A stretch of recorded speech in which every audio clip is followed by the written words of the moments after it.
Amém.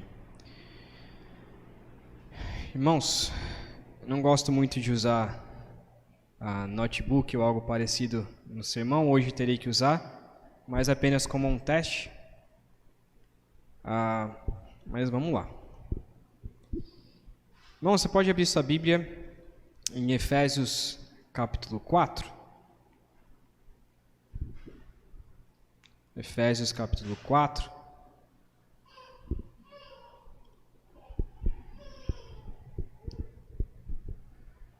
Nós já encerramos a nossa mensagem nas cartas ao Apocalipse e hoje faremos uma mensagem aleatória, digamos assim, obviamente expositiva, mas no texto de Efésios 4, ok? Deixa aberto, já nós leremos esse texto. Eu acredito que você já reparou que no ano passado a gente falou muito sobre igreja.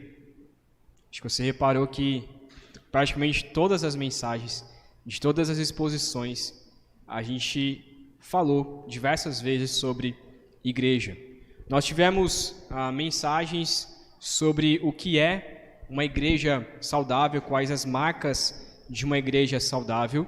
Depois pregamos em Malaquias, mas falando sobre a santidade de cada um e a santidade da igreja também.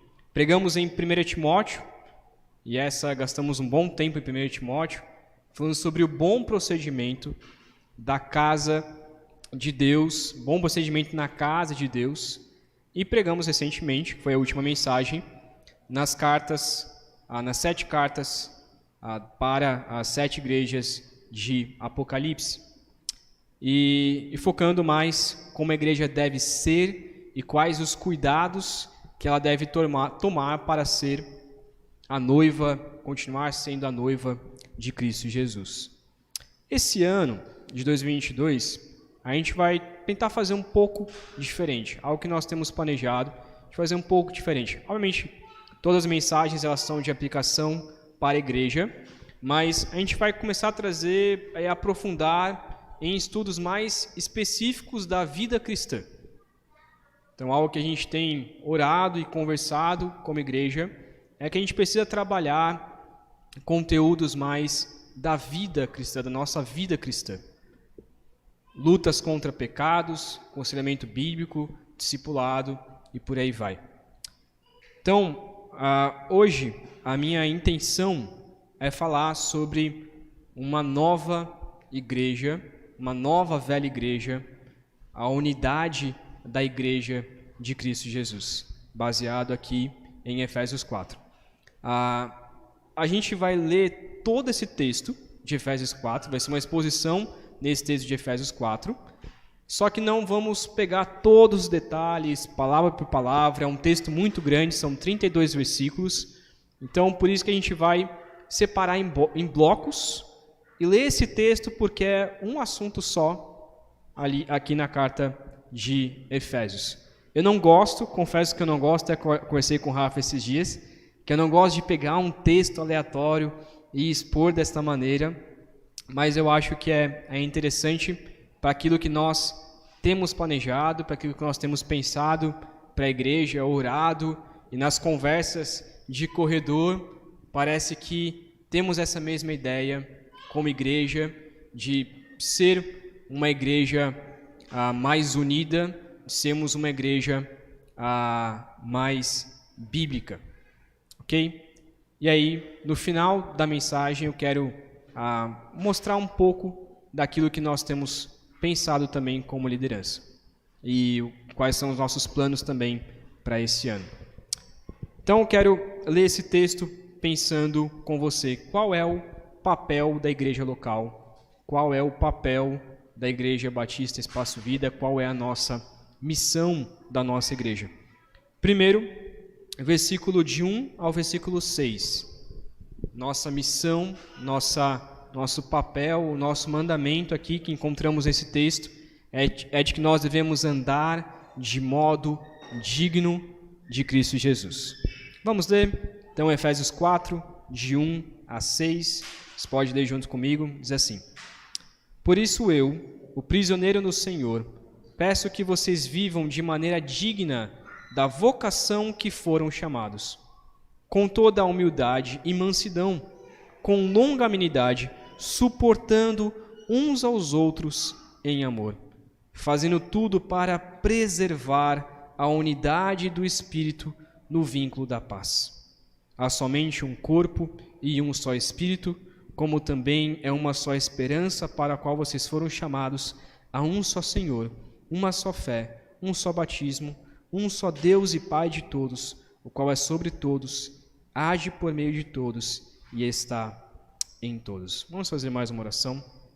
Meu Pai, te peço que o Senhor ilumine os nossos corações essa noite, para compreendermos a Tua palavra e juntos como igreja possamos viver unidos no Senhor. Assim oramos em nome de Jesus. Amém. Qual o papel da igreja? Qual o papel de cada cristão? Primeiro, ele nos traz a ordem que nós devemos viver de maneira digna da vocação que vocês foram chamados. Devemos viver de modo digno. Efésios, ele começa ali no capítulo 1, falando sobre as bênçãos espirituais de Cristo Jesus. Nós fomos abençoados com todas as bênçãos espirituais nas regiões celestiais. Efésios traz a ideia, então, de que Deus nos escolheu, Deus nos predestinou, Deus nos redimiu e Deus nos revelou o ministério da sua vontade. Então, Deus, ele fez essas 5 coisas. Primeiro, ele nos abençoou, nos escolhendo, nos predestinando, nos redimindo e nos revelando o ministério da sua verdade. Logo no capítulo 2, diz então o capítulo 2, versículo 1, de que ele nos deu vida quando nós estávamos mortos em nossas transgressões e pecados. Cristo nos deu vida e essa é a maior bênção que nós podemos ter. Então, de que forma nós devemos andar como salvos em Cristo Jesus? Que nossa igreja precisa fazer? Deve andar de modo digno da vocação que nós fomos chamados. Devemos andar como salvos. Devemos andar como igreja. Devemos andar como cristãos. Se somos chamados de cristãos, então devemos andar como cristãos. Se eu digo que eu sou salvo por Cristo Jesus, então eu devo andar como um salvo por Cristo Jesus. Por isso o texto ele já começa, olha, vocês devem andar da mesma maneira como vocês foram chamados. Vocês devem imitar a Cristo. Vocês devem viver uma maneira digna. Devem honrar o nome de cristão nas suas vidas. Se vocês dizem que vocês são cristãos, então vivam como cristãos. Se vocês dizem que vocês são uma igreja, então vivam como uma igreja. Se nós estamos dizendo que nós somos uma igreja, nós devemos fazer o quê? Viver como uma igreja. E é essa ideia que ele traz aqui no texto. A igreja, ela é como nós olhamos em 1 Timóteo 3, você pode ir lá para 1 Timóteo 3, o texto que lemos inúmeras vezes na nossa exposição.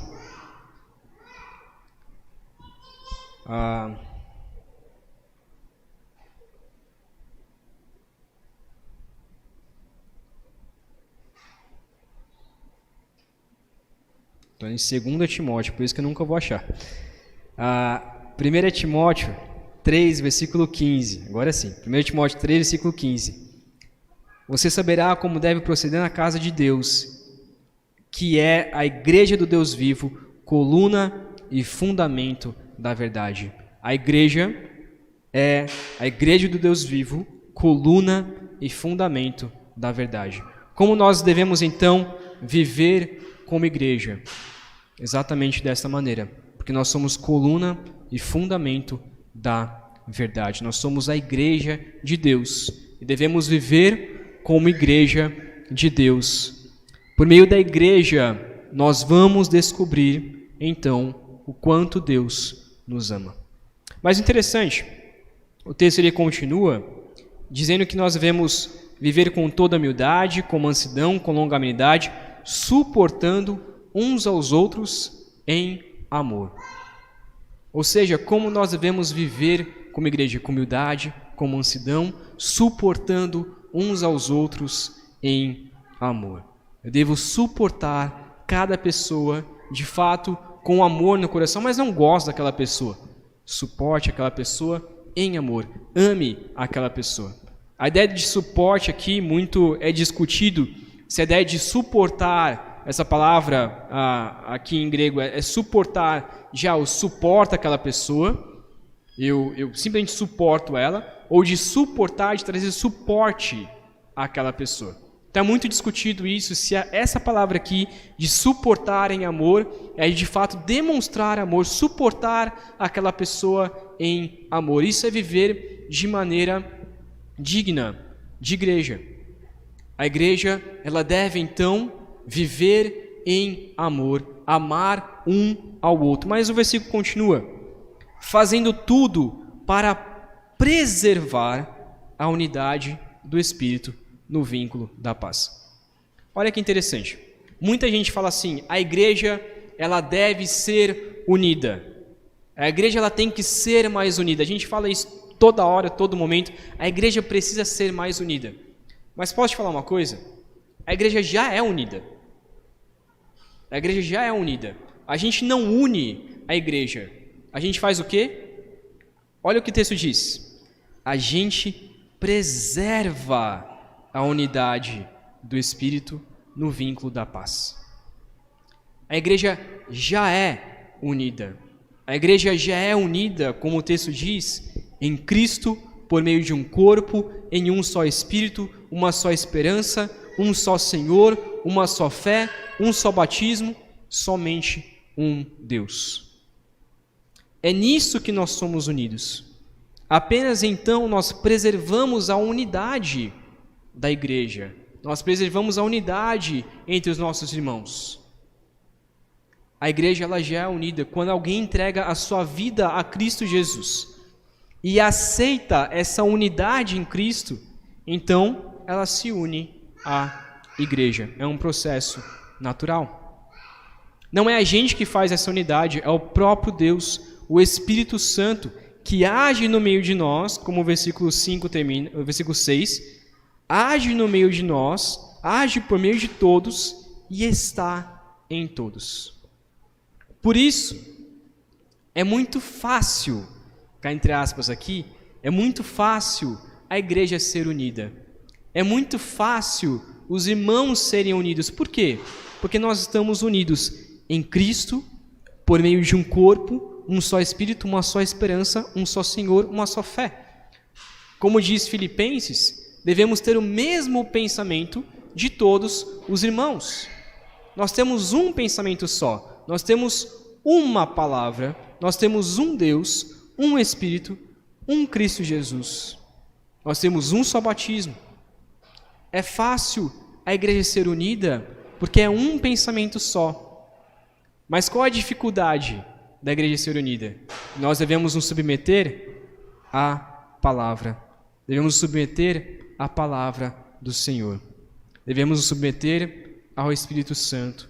Devemos nos submeter ao próprio Deus. Quando a igreja não faz isso, quando a igreja não coloca Deus como cabeça, a igreja deixa de ser unida. Quando a igreja não tem um só batismo, quando a igreja não tem uma só esperança, quando a igreja não tem uma só fé, então ela deixa de ser unida.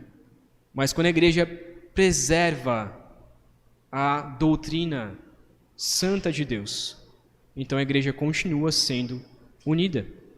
Nós apenas preservamos a unidade da igreja. Samuel, mas isso é muito difícil. Como então eu faço isso? qual a forma que Deus nos ajuda para preservarmos a unidade da igreja. Como nós fazemos isso? Olha o versículo 7 até o versículo 16. Irmãos, eu gostaria de olhar para cada detalhe do texto, e eu sei que você talvez esteja lendo esse texto e pensando em cada detalhe, mas infelizmente essa é mais uma exposição macro. A gente não vai ver todos os detalhes do texto, tá bom? A gente precisa também um pouco mais rápido aqui, mas eu gostaria de olhar para cada detalhe, mas depois você pode ler em casa e perceber essa riqueza desse texto. Efésios 4, 7 a 16, vamos ler? Diz assim: E a graça foi concedida a cada um de nós, segundo a medida do dom de Cristo. Por isso diz: quando ele subiu às alturas, levou cativo o cativeiro e concedeu dons aos homens. Ora, o que quer dizer ele subiu, senão que também havia descido até as regiões inferiores da terra? Aquele que desceu é também o mesmo que subiu acima de todos os céus, para encher todas as coisas. Versículo 11.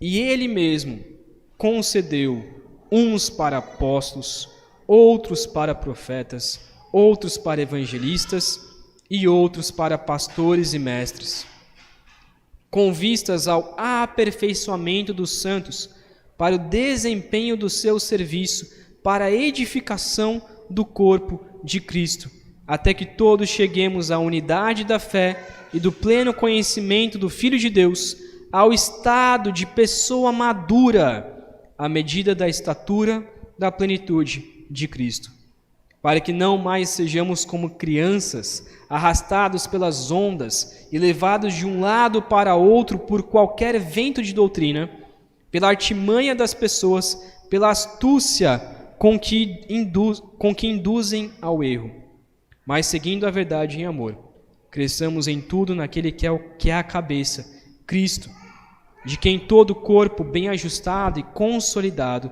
pelo auxílio de todas as juntas, segundo a justa cooperação de cada parte, efetua o seu próprio crescimento para a edificação de si mesmo em amor.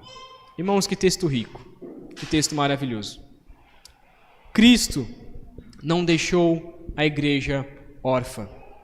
Cristo não falou: olha, sejam unidos, porque eu uni vocês em um só espírito, então sejam unidos, preservem a unidade e tchau, vou embora. Não.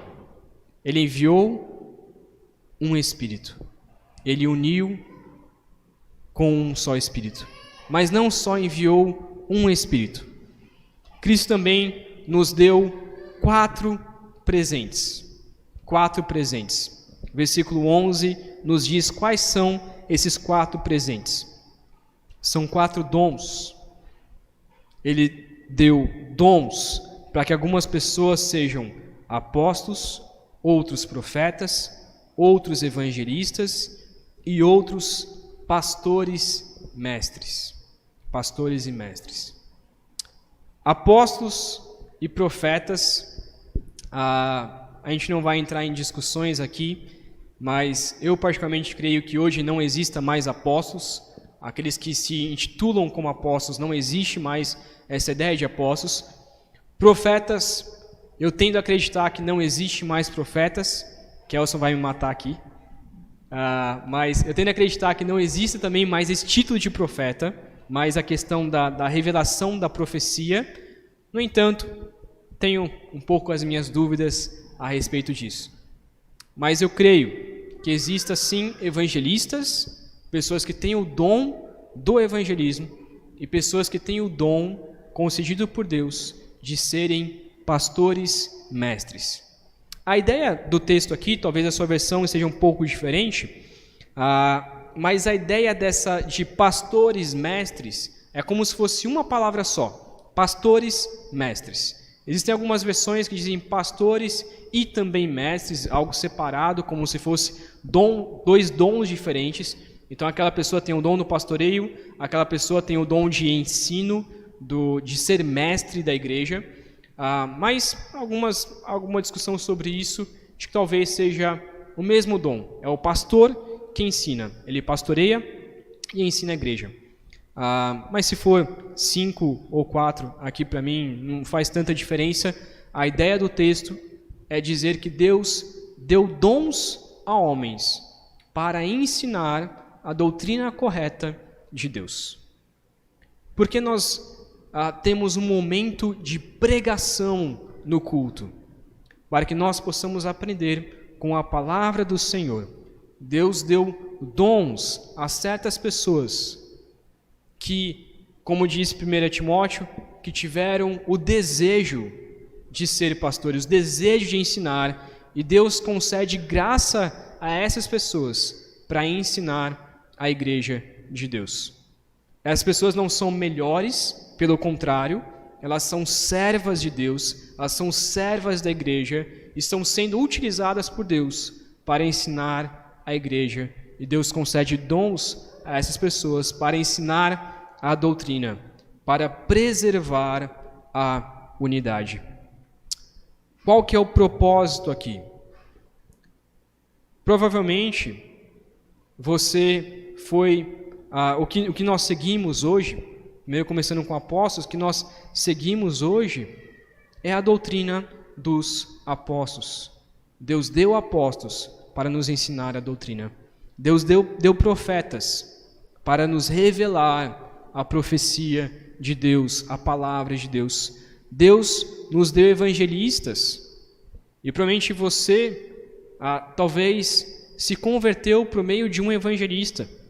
Talvez um evangelista chegou até você e revelou a palavra de Deus, e você então creu por meio desse evangelista.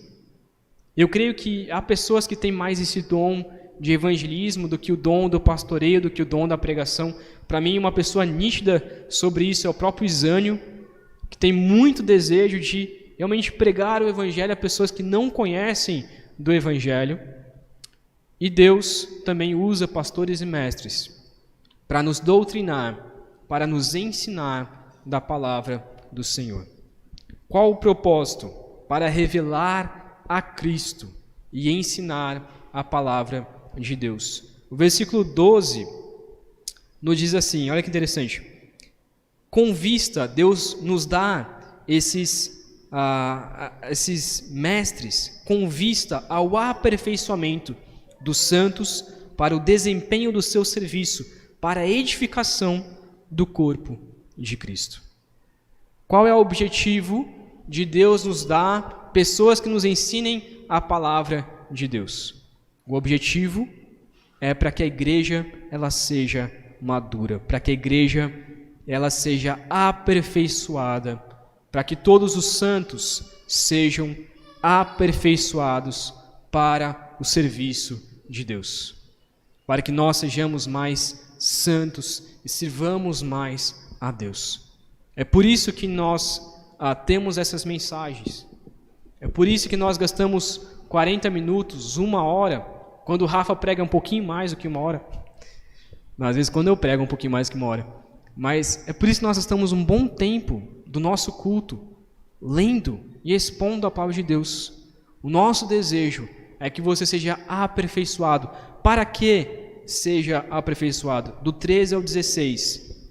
É um texto muito interessante, muito importante também, para que nós cheguemos ao pleno conhecimento do Filho de Deus, ao estado de pessoa madura, à medida da estatura da plenitude de Cristo.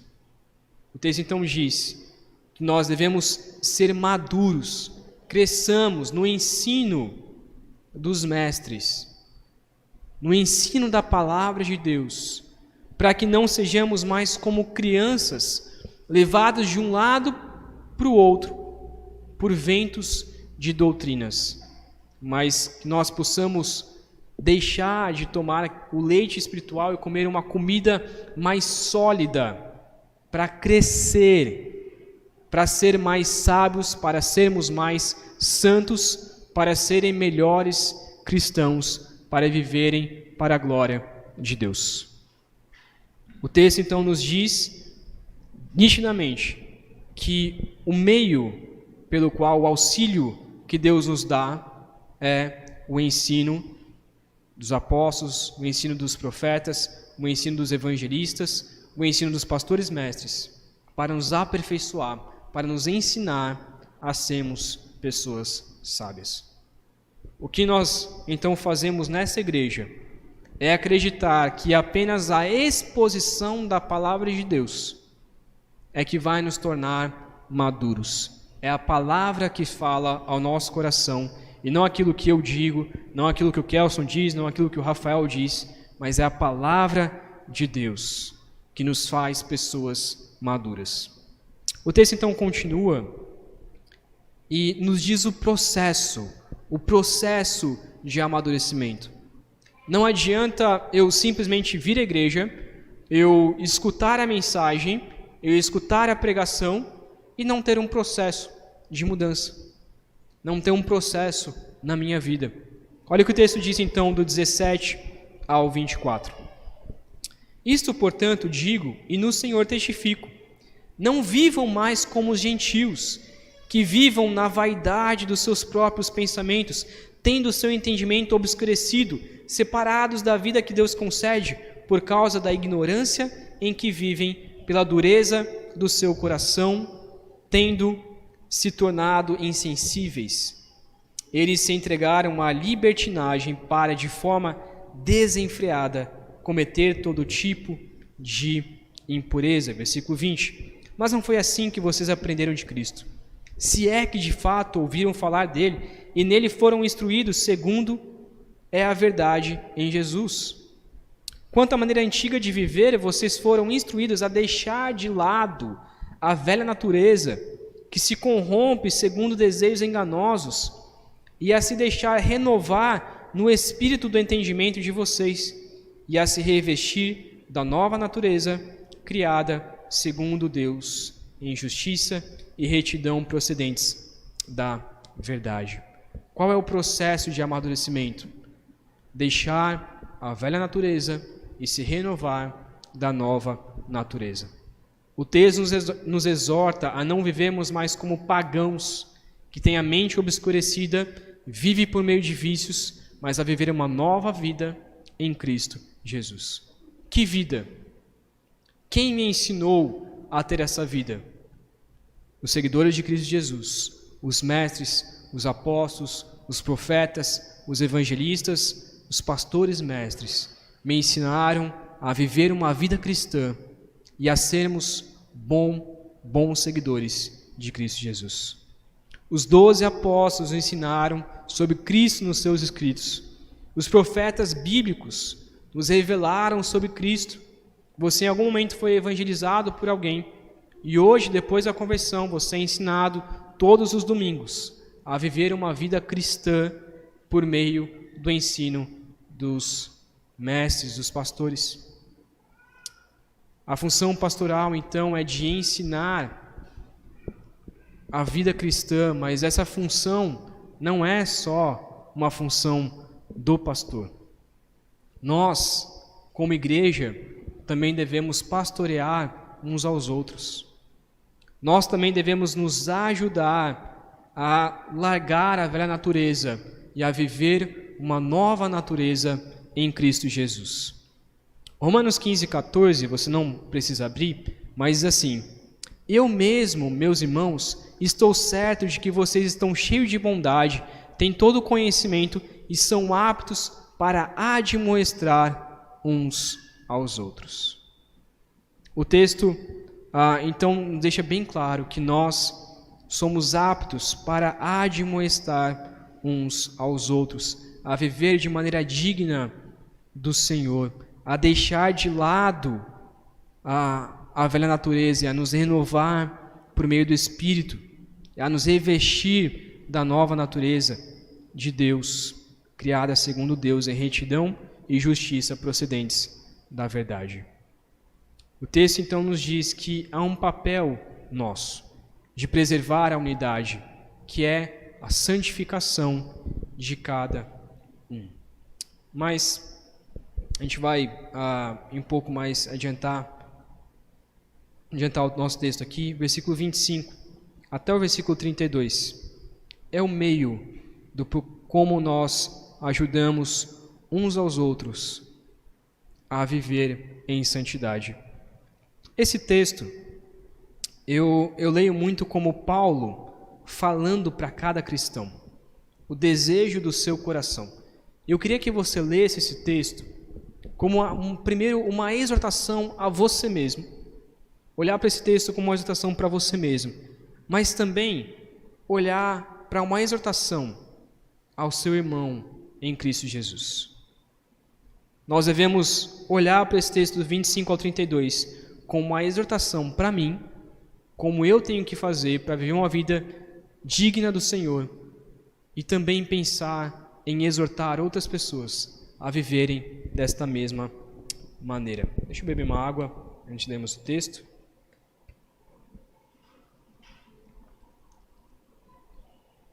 Versículo 25 ao 32 diz assim: Por isso, deixando a mentira, que cada um fale a verdade com o seu próximo, porque somos membros do mesmo corpo. Fiquem irados e não pequem.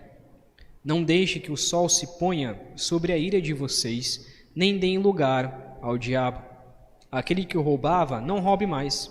Pelo contrário, trabalhe, fazendo com as próprias mãos o que é bom, para que tenha o que repartir com o necessitado.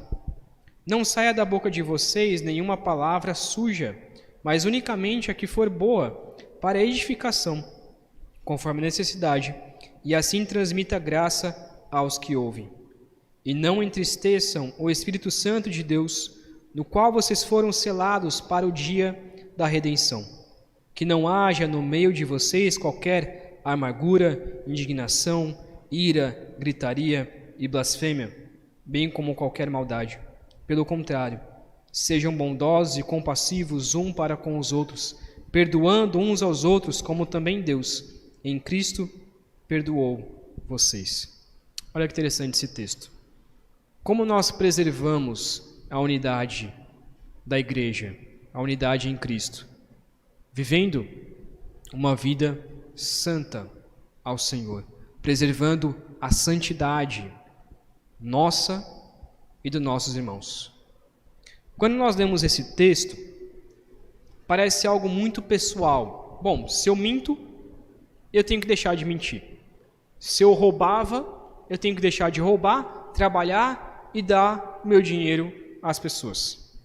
Se eu falava alguma palavra torpe, eu agora tenho que falar palavras que edificam.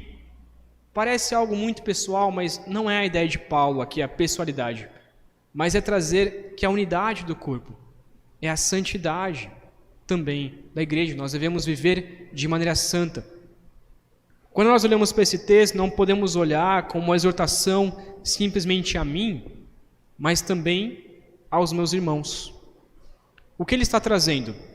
Olha, se alguém no meio de vocês que mente, que tem uma vida de mentira, exorte aquele irmão a deixar de mentir.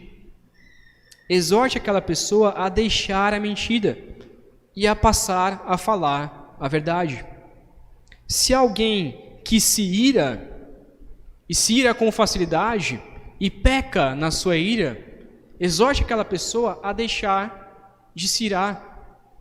A se irar, mas não pecar, a se irar com coisas boas, a se irar em Deus. Se aquela pessoa roubava, exorte aquela pessoa a não roubar mais, mas a usar o seu dinheiro, a trabalhar e usar o seu dinheiro para a glória de Deus. O texto, ali no final, ele diz então no versículo 32, sejam bondosos e compassivos um para com os outros, perdoando uns aos outros, como também Deus em Cristo perdoou vocês. É dessa maneira que nós preservamos a unidade do corpo. Por meio do quê? Por meio do discipulado, por meio da convivência com nossos irmãos, por meio de um com o outro se exortar de acordo com os seus pecados.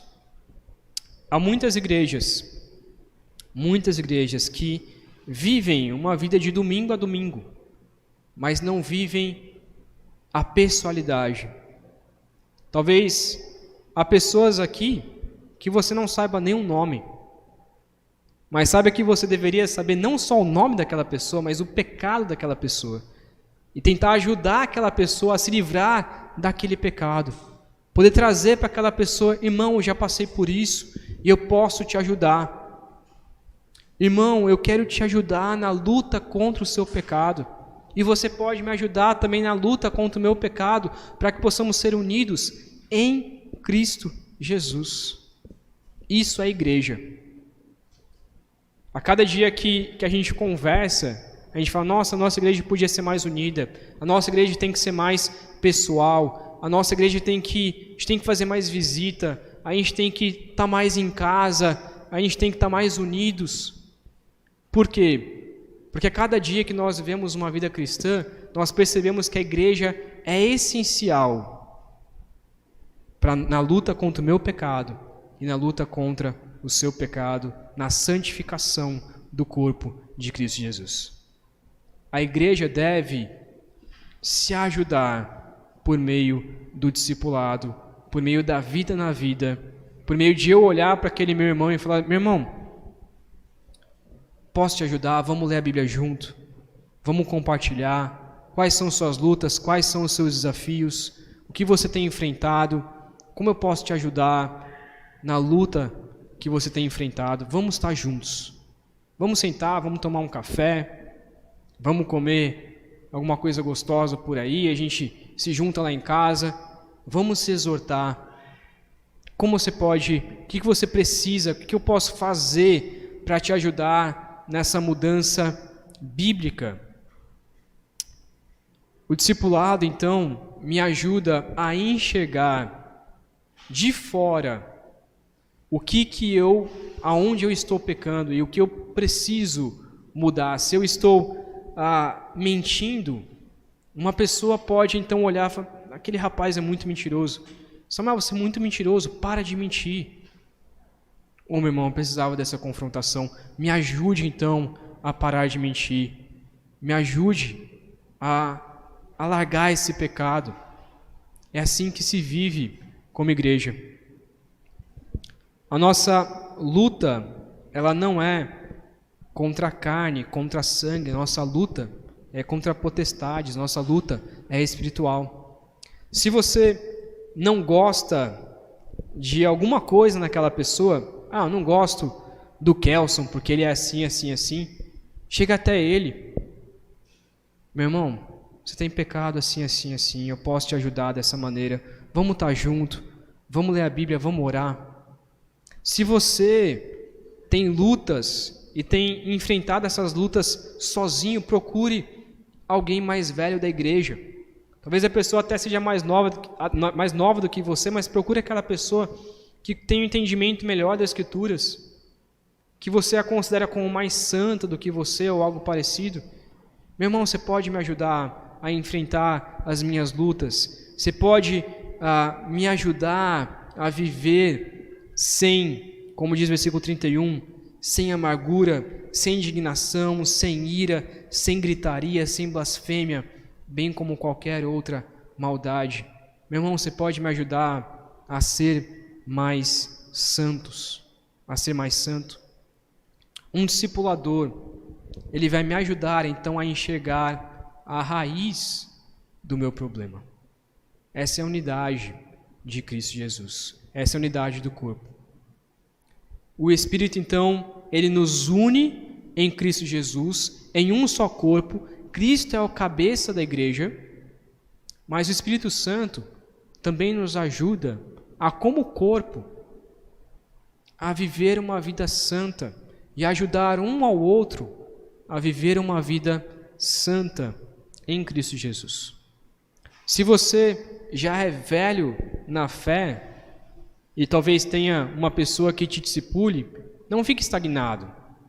Eu já tenho uma pessoa que me discipula, eu já estou tudo bem com a minha vida, está tudo certo. Discipule alguém. Chegue para alguém mais novo na igreja: meu irmão, vamos sentar, vamos ler a Bíblia, vamos orar juntos. Quais pecados você tem enfrentado? Como eu posso te ajudar na luta contra o seu pecado? Como eu posso te ajudar? Vamos ler textos juntos, vamos orar junto. Isso é igreja, isso é viver igreja, é desenvolver um relacionamento significativo com outra pessoa, não só para jogar bola, não só para jogar videogame, mas para ministrar a palavra de Deus, para pastorear aquela pessoa. Isso não é somente papel do pastor, mas é papel da igreja.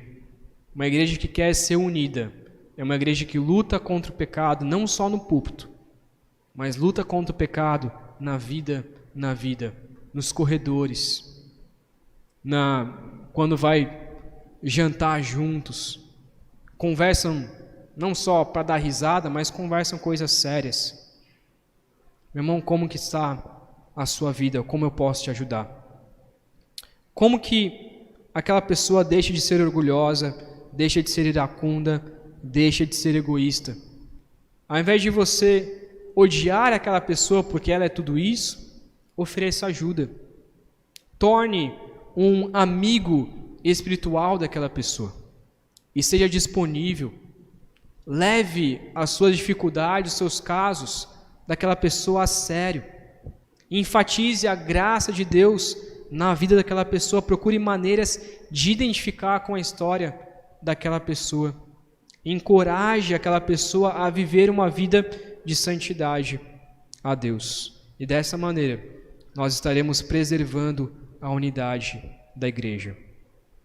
A igreja deve ser mais unida, com certeza, mas isso não é só o papel do pastor.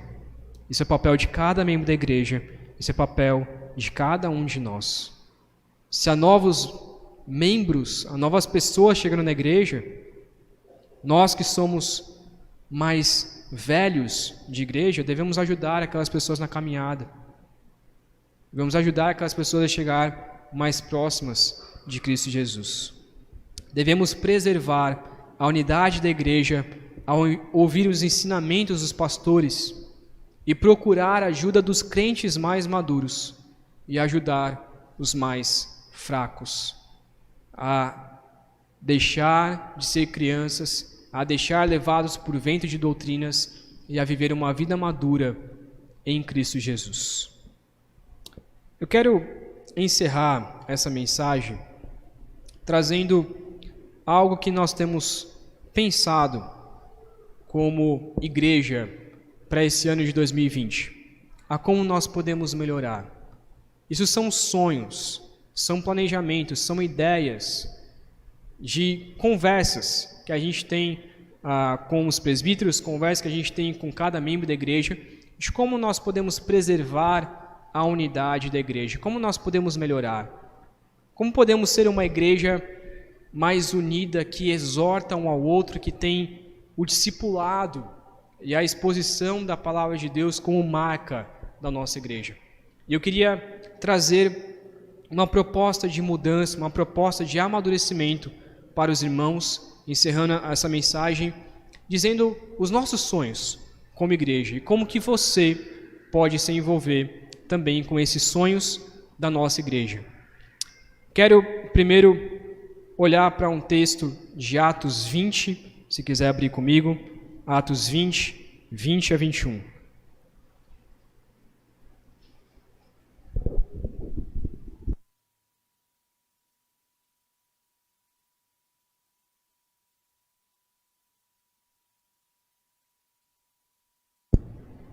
Atos 20, 20 a 21.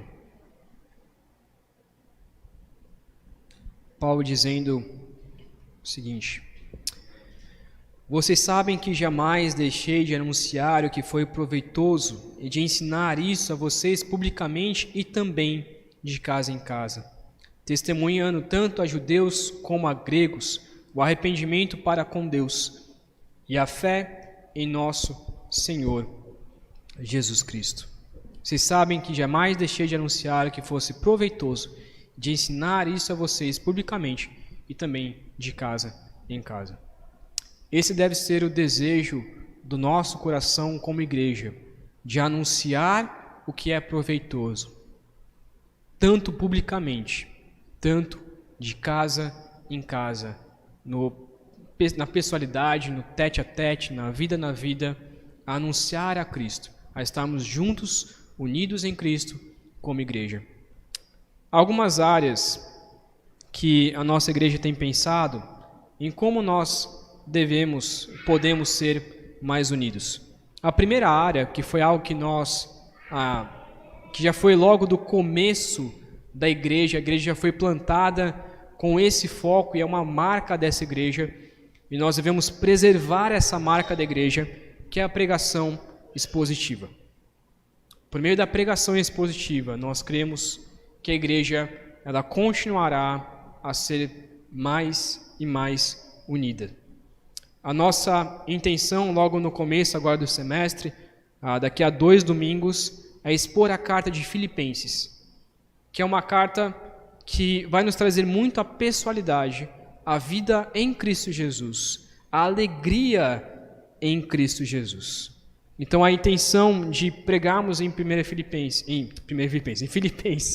nesse primeiro semestre, é de trazer mais pessoalidade, mais exortação à nossa vida em Cristo Jesus.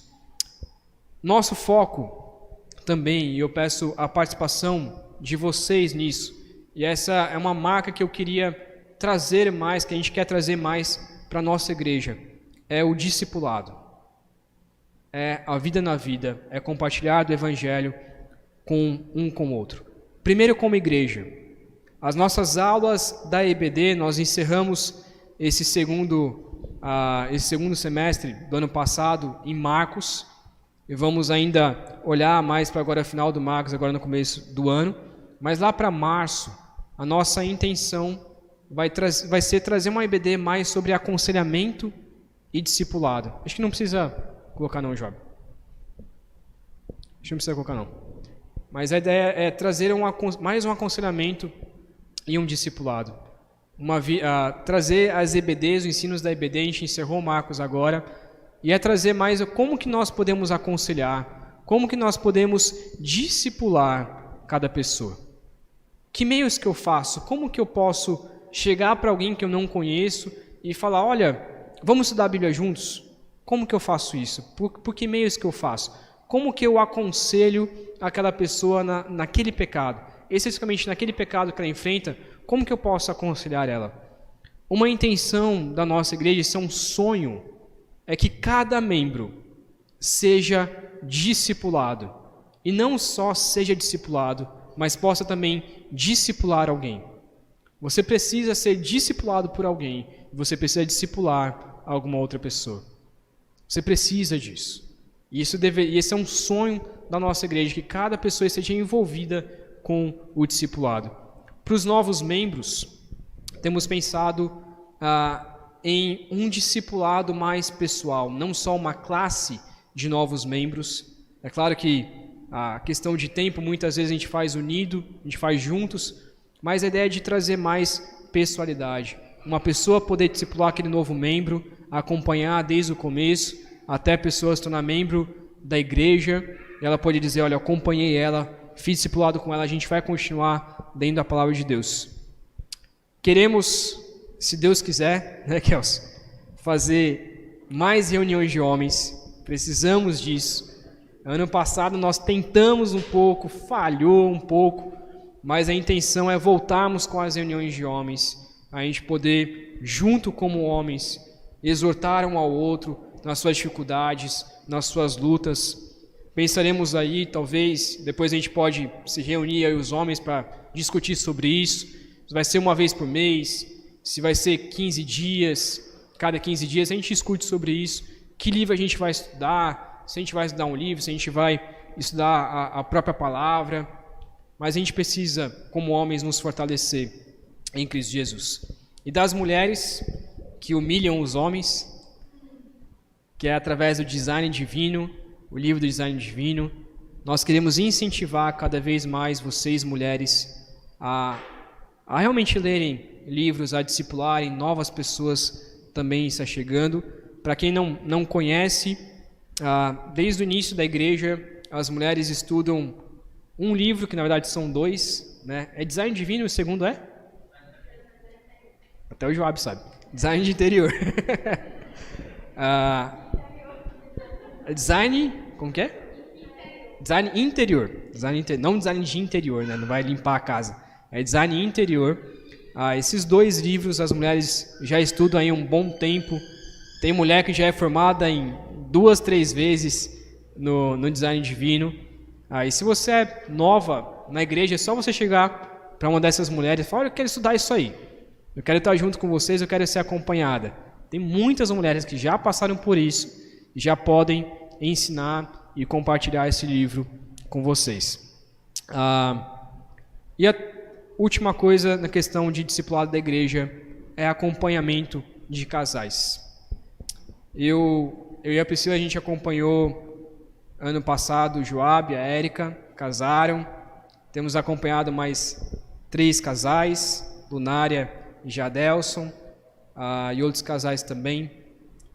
Mas a intenção é que haja mais discipuladores também de casais. Não fique só concentrado eu e na Priscila, mas se novos casais que pretendem casar surgirem, os mais velhos possam, olha, vamos compartilhar, vamos estar trazendo para casa, poder ajudar vocês. E também pensando nas reuniões de casais. A gente fazer talvez uma vez por mês, uma vez a cada 2 meses, se juntar aqui na igreja, a gente comer algo e estar junto nesse sentido também de poder compartilhar dificuldades que nós temos também como casais. No projeto, a nossa intenção é que cada adolescente do Geração Mais, aqueles que desejarem, sejam discipulados também. E você pode se envolver nisso. Olha, eu queria pegar algum adolescente para discipular, tem alguém que você possa recomendar? Olha, tem aquela pessoa. Vai lá, senta, compartilha o evangelho com ela.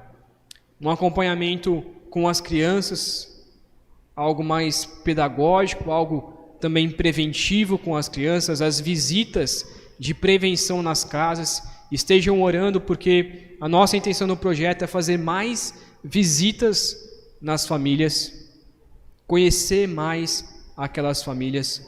Esse ano, se Deus quiser, teremos aula de violão, junto com uma irmã lá de São Paulo que doou 6 violões. E ela não só doou, mas ela falou: estou doando violão e estou doando a aula. Então quero dar aula de violão para as crianças. Ela está lá em São Paulo, vai fazer algo online, mas a gente quer também ter algo mais presencial. Ela quer só iniciar, e aí quem se dispor para dar aula de violão também, para turmas que a gente pode ter aqui no projeto, mas uma forma principalmente de discipulado, de não só ter uma aula de violão, mas compartilhar também do evangelho ali.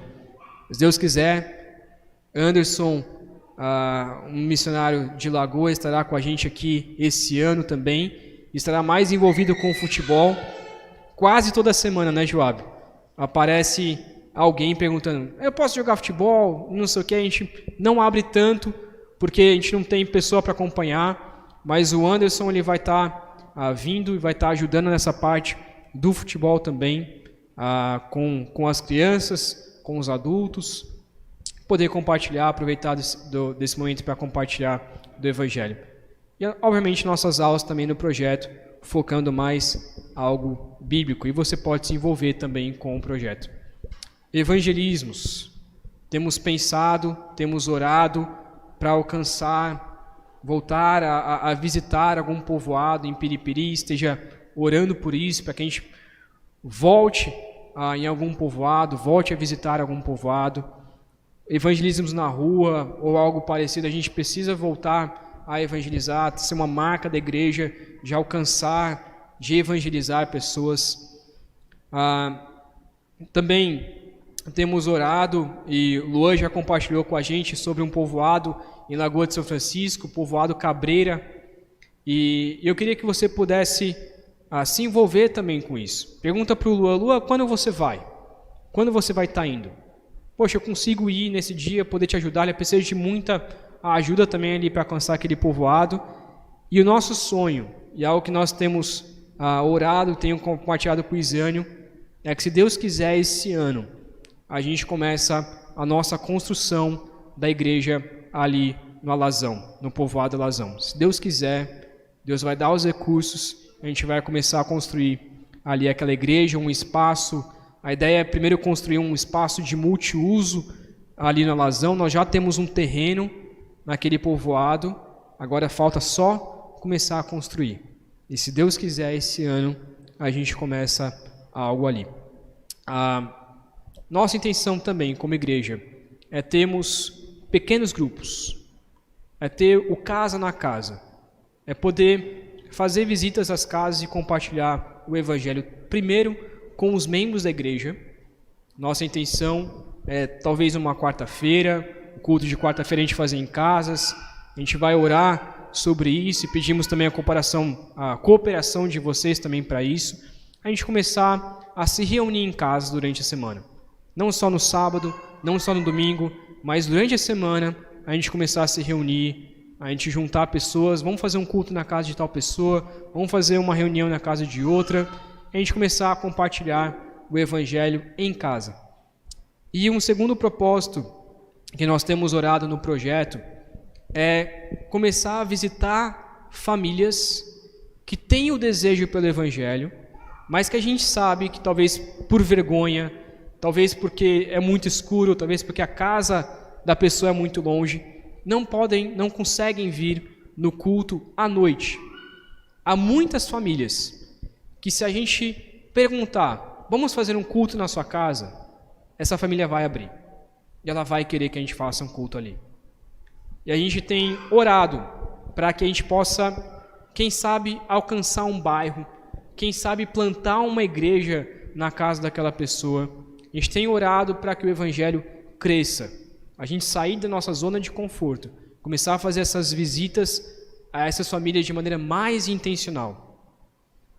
Vamos lá, a gente pergunta para ela se a gente pode voltar daqui a 15 dias, e quem sabe a gente começa um pequeno grupo naquele bairro, planta uma igreja naquele bairro e o Evangelho continua a crescer dessa maneira. Estejam orando também por essa intenção. E por fim, por último, nós temos orado também, e essa vai ser mais o trabalho do Paulo, que é um seminarista que vai vir para cá em março, o noivo da Lívia. Ele estará com a gente esse ano para que a gente possa começar um treinamento de líderes e pregadores, chamado o Prega a Palavra. Será um encontro, talvez uma vez por mês, uma vez a cada 15 dias, de treinar você que tem a intenção de pregar a palavra de Deus no púlpito, de pregar a palavra de Deus em casas, nos estudos. E a intenção é a gente ler, expor um texto e fazer esse treinamento que a gente chama de Prega a Palavra. É um treinamento que iniciou lá na PIB em Atibaia, e eu já fiz esse curso praticamente. O Paulo também terminou isso lá em Atibaia, e a intenção é a gente preparar os líderes da nossa região, os homens da nossa região, a pregar também a palavra de Deus, a compartilhar o púlpito, e quem sabe também se tornarem futuramente pastores, líderes, mestres, pregadores da palavra de Deus. Quanto mais a gente preparar líderes, mais a gente vai ter homens capazes. Temos orado para que Deus faça grandes coisas em nossos meios. A única coisa que impede o crescimento da igreja somos nós mesmos. Somos nós mesmos. A gente precisa deixar o agir de Deus. A gente precisa deixar que Deus haja em nosso meio. Então vamos orar por isso.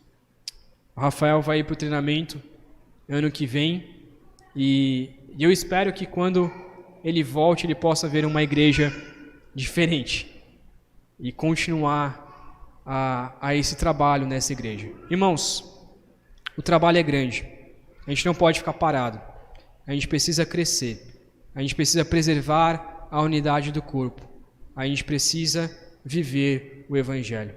A minha oração é para que você deixe ser usado por Deus, é para que você possa dizer: Samuel, eu quero estar junto com essa igreja, eu quero poder compartilhar o Evangelho, eu quero ajudar no projeto, quero ajudar nas visitas. Me diga o que eu posso fazer. E eu quero chegar para você e falar, tem muito trabalho. Vamos estar junto. Vamos compartilhar o Evangelho, vamos pregar o Evangelho. A intenção é que pessoas conheçam de Cristo Jesus. Que pessoas sejam salvas por Cristo Jesus. Vamos orar? Ó Pai, obrigado,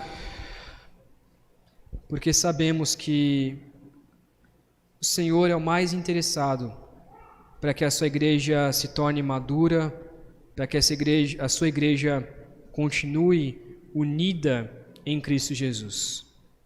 Ó Pai, que possamos pensar não somente na nossa igreja, mas no Teu reino. Que o Teu reino cresça, que pessoas conheçam o Teu Evangelho, que possamos ser evangelistas, possamos ser missionários no nosso contexto ou outros contextos. Que possamos, ó Pai, pregar o Teu Evangelho a cada pessoa. Nos ajude, como igreja, a treinar cada um, a treinar cada membro, a aperfeiçoar os santos no ministério, a preparar pessoas para pregar o Teu Evangelho em cada lugar. Nos ajude, ó Pai, como igreja, a continuar anunciando Cristo, não só publicamente, não só no púlpito, mas também de casa em casa. A anunciar Cristo em cada bairro da nossa cidade, em cada povoado. Nos use, ó Pai, para que possamos expandir cada vez mais o Teu reino. Que o Teu reino cresça. Que a Sua glória seja conhecida por cada pessoa de Piripiri, por cada pessoa de Lagoa de São Francisco e por cada pessoa dos povoados da nossa região. Que possamos fazer o papel de anunciar a Cristo e sermos usados pelo Senhor. Nos ajude, ó Pai, a sermos mais unidos também, a nossa igreja a compartilhar o Evangelho em cada área, seja com casais, com homens, com mulheres, com as crianças, no discipulado. Ó Pai, nos ajude a sermos cada dia mais unidos, a preservarmos a unidade do Teu corpo. Assim oramos, pedindo que o Senhor nos guarde, pedindo que o Senhor abra o nosso coração para a missão do Senhor, pedindo que o Senhor possa usar nossas vidas para a Sua honra e para a Sua glória. Que o Teu amor esteja conosco, que a graça de Cristo Jesus esteja conosco e que o Teu Santo Espírito nos ajude dia após dia nessa semana. Assim oramos em nome de Jesus. Amém.